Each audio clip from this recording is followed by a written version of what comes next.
Hi, Assalamualaikum warahmatullahi wabarakatuh. Now let's continue of what we have discussed last week about the research questions. Today I will explain about the guideline of undergraduate thesis. This guideline will be used by all the students when they write undergraduate thesis or skripsi in Bahasa Indonesia. Because one of the requirements for you to graduate is you have to pass the submit and pass the test for undergraduate thesis. There are fields of study which is accepted for the undergraduate thesis: financial accounting, management accounting, cost accounting. So this very related to your study because you are in accounting department. Public sector accounting, taxations also included, financial management for those of you interested in management, budgeting, computer programming, computer application, banking, which is relevant in the part of accounting and financial management, strategic management, and the last but not least is the Islamic banking and finance. So this is some of the field of study which is accepted for undergraduate thesis. Unfortunately, for other field of study such as marketing or human resource management, they are not in the field, not included in the field of study. Right. Uh, there are some rules applied for the topics. For the same topics in different on different object or company, it is limited to a maximum of 8 titles. Maximum 8 titles for the same topic. Yeah, although you do it in the different company, but maximum 8. Why? Because it is expected, we hope that the students can write more varied topics. And then some title or topics at the same company, there must be a minimum interval of 3 years, meaning that if, say for example, 2 years ago, your senior wrote undergraduate thesis about that title, you cannot do the same title if the interval is still less than a year. Research which is using time series data must use at least 5 periods of data. So if you want to use the data from the stock market, say for example, using time series data, 5 years. So we are now in 2020. So if you want to use the secondary data from time series stock market, you need to start from 15, 16, 17, 18, 19. So minimum 5 years, 5 period. The more the better. Okay. For introduction, there are 6 parts that need to be completed. First is background. Research questions to be the second one. And then research limitation, because every research has limitations. So you need to put what limitation, or in bahasa we call it batasan penelitian. And then research objective, what is the objective or tujuan penelitian. And then research benefit, manfaat, both for the writers, for the institution, and glossary become the last, or daftar istilah. This 6 part must be completed when you write chapter 1, introductions. So the heart of the chapter 1 is this one, research questions. Okay, let's look at the background. What should be included in the background?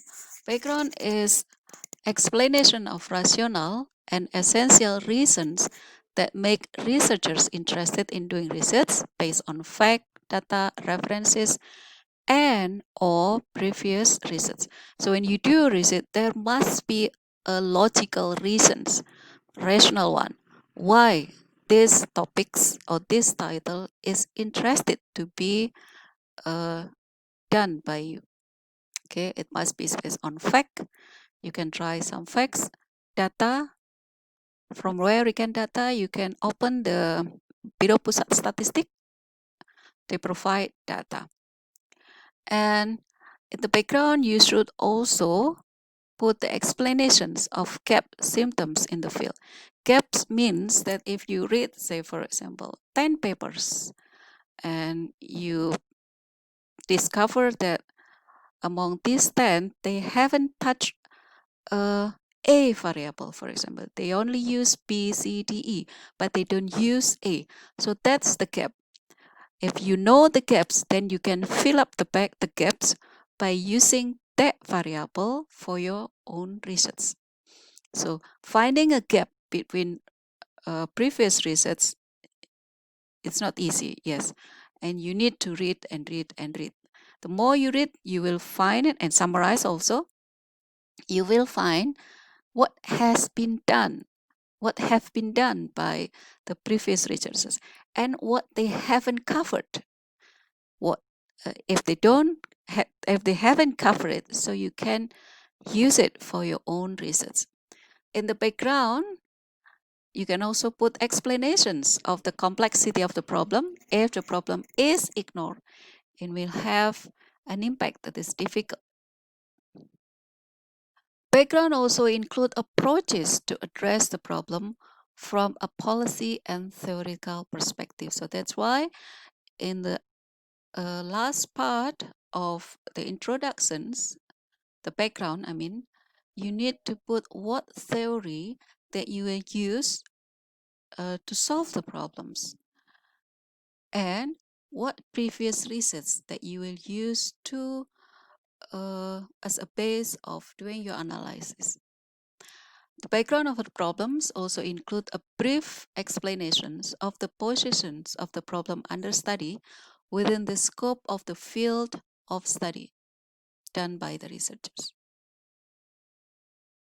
Now look at the examples. For example, in the field of Islamic banking and finance, you can do the topics that can be done is comparisons of the performance of Islamic banks and conventional banks, comparing the Islamic or Islamic capital market compared to the conventional. And you can also do the research on non-bank financial institution, which is cover insurance, pension fund, etc. For finance, you can do the research on stock and bond valuations. Finance, I don't suggest for financial ratio analysis. Yeah, merger and acquisitions. Public sector accounting, preparation of village financial report, public sector service, village financial management. That's what you can do. Except for the D4, you cannot only write about financial ratio analysis. No, it's not acceptable. Financial accounting, you can write topics about financial accounting standard, accounting policies and methods, content of the accounting informations, management accounting, manager achievement measurement, volume, cost, profit analysis, investment decision making, information system. You can do the application of information system in a company, and user management attitude, computer software application. That's the examples of topics that you can do under a particular field of study. Research questions at the heart of the chapter 1. Yeah. Let's look at the examples. What is the impact of the depreciation of the rupiah on the liquidity of the manufacturing business sector listed on the IDX Indonesian Stock Exchange in 2014 to 2018? How is the effect of rupiah exchange? How did an increase in interest rates affect the strengthening of the? So you can look at that. The research questions, they are all written in questions, not in statement. Another example is, how is the effect of the rupiah exchange rates? How was the effect of weakening rupiah? How are the effects of interest rates foreign? Another examples again, what is the code of ethics for teaching accountants in the view of Makosid Sharia? How is the implementation of the concept? So finding the concept first, and then the implementations of the context in particular area. Say, for example, this is Department of Accounting Department. Right. Another example is, how is the conventional European health level based on blah, blah, blah, how, what recommendations. So good research question usually provide the last question relate to what suggestion or what recommendations that you can offer based on the result of your research. And then research limitation or batasan masalah, because we cannot cover a broad area, you need to put research limitation. This is the information for your readers that particular limitation has been occurred in your research. What limitation? It can be data period, because you only 5 years data. That's the limitations. And analysis tool or theories, maybe you only use one tools, which is actually there are many tools that can be used. So that's your limitations. And product items under study, because there are many products, but because you only research on a particular items or particular products, so that's become your limitations. Then the research purpose. The research purpose directly related to research questions. How? In research questions, you wrote in questions using question mark. But in research purpose or tujuan penelitian, you wrote again your research question, but in statement, not in questions. So that's why if you have, say for example, 5 research questions, so your research purposes must also have 5 purposes. So it's always correspond between research questions and research purposes. So it's easier for you as researchers to do your research, and it's easier for a reader, for your readers, to read and finding the answers of your research in chapter 4. Let's look at some of the examples of the research purpose. The research purpose provides an overview of the target of the research activity, blah, blah, blah. The research objectives are presented in the form of statement that will answer the problem's formulations.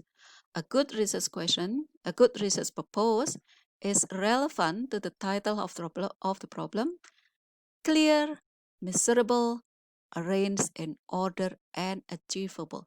You must be careful in writing your research purpose. Again, it's quite similar to the research question. It should be clear, concise, measurable, written in order, and achievable. So don't write a research purpose which is too broad for you to do it in a limited time. For the examples, the research question is, does the asset structures affect the profitability?